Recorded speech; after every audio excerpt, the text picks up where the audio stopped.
everyone, thank you so much for tuning back to Urban Tropical. This is Raj, and today we are going to talk about this beautiful plant. So this plant today, which is beautiful, it was not so beautiful a year ago. So if you see my video, I'll just put the link up there. It went through really hard time, and I wasn't actually sure what to do. I did everything I could do based on Google search.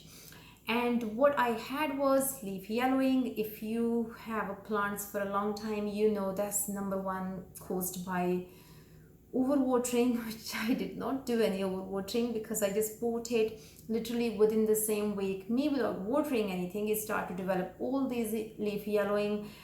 Okay, this is my theory now.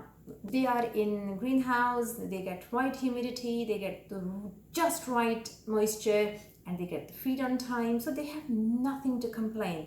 And you bring it home, and 3 days down the line or 5 days down the line, it's just not happy anymore, and you think, what did I do?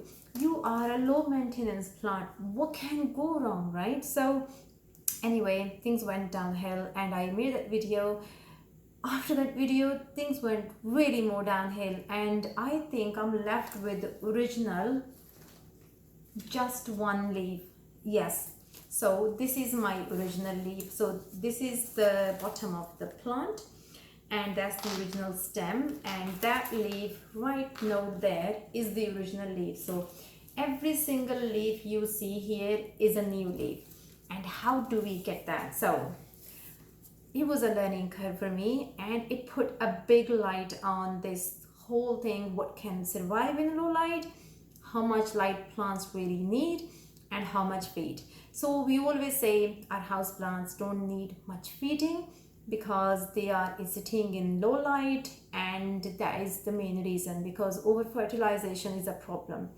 And then I was thinking, okay, makes sense. I have always followed that. But things really changed for me. So now I have moved it into really bright location, which was done last summer.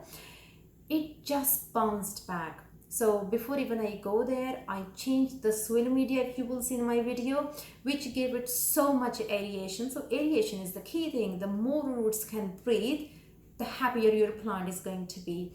And in the end, when you have it for a long time, is kind of going to adapt to your habits as well. Not just that this is a demanding, I need water and I need feed. I forget to water plants. I know that. Just an proof, I have got this plant here, and if I pick this as soil, that's how bone dry it is. I just forget about it, and now I know I have to water this plant. So how do you go from a plant which is suffering quite a lot to make it look like lush it's supposed to? So 3 factors really played, and I'm just going to share with you each one of them. So of course, now you have sorted your leaf yellowing issue, you have changed the soil, you could even use insecticide to wash the roots, and so everything is fresh and there is aeration. After that, give your plant a lot of light. So a lot of light means plant can be a lot more active and it can produce better leaves. And to sustain that, I have given it these tablets because I forget to feed my plants, even though it has worm castings in it as well, which is a natural nutrition, and I do give it seaweed liquid as well. So since I have used tablets, I go far less on seaweed because the reason I did the tablets is because I forget to do the seaweed that often I should do. So I think I covered myself there. So I have given it feed, I have given it light, and I did give it a lot of water, even though now it's grown and I forget sometimes. In the early days, because I wanted it to do really well, I did pay it a lot of attention. And once you think they have started to become kind of self-sufficient, I kind of back off a bit. So now I'm at that stage, I forget sometimes I have a Philodendron Imperial green. But cut long story short, this has all led to having these amazing leaves. So now, if you want to buy this plant, you will hear this a lot saying it can survive in low light. So 2 years ago, I wouldn't have read more into the words low light and surviving. I would have said, okay, it's going to survive, that's a good thing. what you see is surviving isn't enough. You want it to do well, you want it to look tropical, because the whole reason you bought this one. But if you have a really dark corner and you want to brighten it up with this Philodendron Imperial green or any similar plant which can survive low light, I'll highly recommend go for a really big specimen, because otherwise it's not going to grow. It's just going to sit there and you're just gonna look at it every day. Why are you not growing?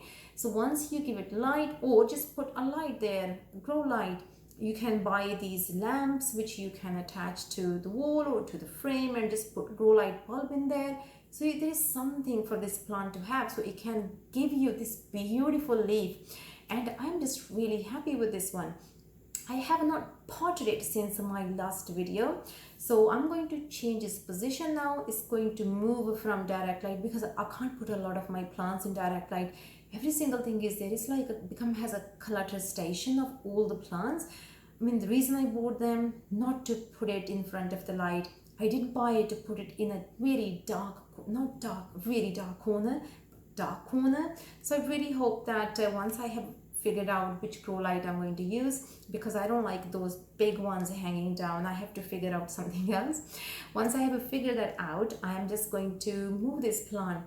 And on top of that, what I have learned is that if your plant is going through really hard time, it could be root rot, it could be pest, it could be anything else, we start to stress out. I've been there. I have stressed out so much about plants, but now it's different me. I just kind of relax about it. So I don't think me stressing about it is going to gain anything. With this one, I see zero thrip on this one, but I know it has been infected. So if I show you this leaf here and you see this, these are the signs that some insect has sucked on it. And because I have dealt with so many pests, now I just know what to do. So I'm ready for them. But anyway, thank you so much for tuning back to this channel, and bye-bye.